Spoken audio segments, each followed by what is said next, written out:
In a quiet African village, a young teacher named Mr. Damy arrived with a noble mission. Also, the villager believed he came from the bustling town of Ibukun. His charm and intelligence make him an instant favorite. When the government learned of his village crisis, young girls dropping out of school due to early pregnancy, they sent Mr. Damy, hoping he would be the solution. His arrival was met with excitement. "He will guide our daughters," the elder said. Baba Aina, the village elder, welcomed him under the great Iroko tree. His voice filled with urgency. "Our guests are like flowers in a storm. Teach them to protect themselves." Mr. Damy accepted the responsibility with a solemn nod. "I am here to help them make wise choices to safeguard their future," he assured them. His words filled with village with hope. Parents who had seen their daughter's dream crumble too soon believed that Mr. Damy change has arrived. But behind the captivating smile lay hidden intentions. Unlike previous teachers, he was warm and engaging, making learning feel like a story unfolding under the big mango tree. The girls listened entranced as he spoke about their bodies, the importance of protection, and the dangers of early pregnancy. He explained one day, holding one up is a shield, a protector against consequences. His voice was calm, his words carrying weight. The girls, eager to learn, absorbed every lesson. Parents watching from afar marveled at their enthusiasm. "The teacher is a blessing," they said. Yet admiration soon turned into something else. The girls found themselves drawn to Mr. Damy's charm, his gentle voice, the way he made each of them feel special. They trusted him, unaware of the darkness lurking beneath his kindness. At first, his action seemed harmless. A pat on his shoulder, a lingering compliment. "You are very smart," he would tell them. His smile warm.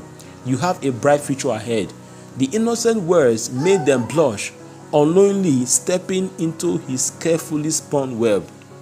Then his intention took a darker turn. One afternoon, after a lesson of sex, he clapped his hands to gather their attention. Now he said, "You have listened well, but true learning comes from practice." The girls exchanged confused glances. "What kind of practice?" one asked. He smiled. "Don't worry. This will help you understand so you can protect yourself in the future." His voice was reassuring. His words were persuading.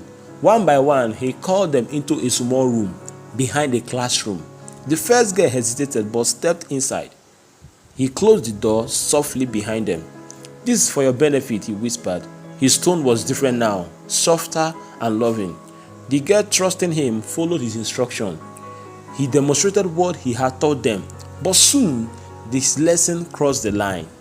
When she emerged, her face was blank, her steps unsteady. The other girls watched curious, but she said nothing.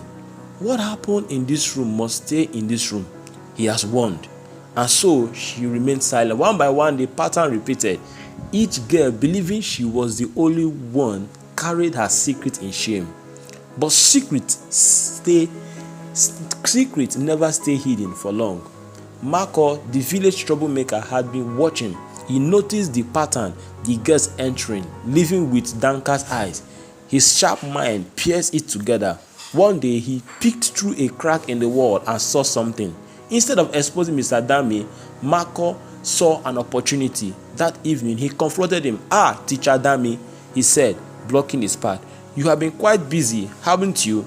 Damy tensed. "I don't know what you are saying, young man," he replied sharply. Marco chuckled. "Oh, but I think you do.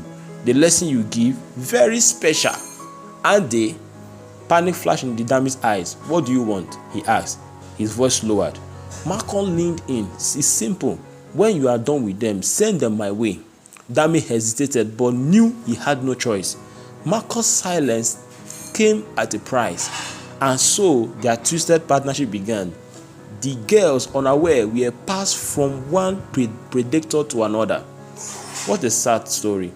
But darkness never stayed hidden forever. Aduni, one of the village's brightest students, started feeling unwell.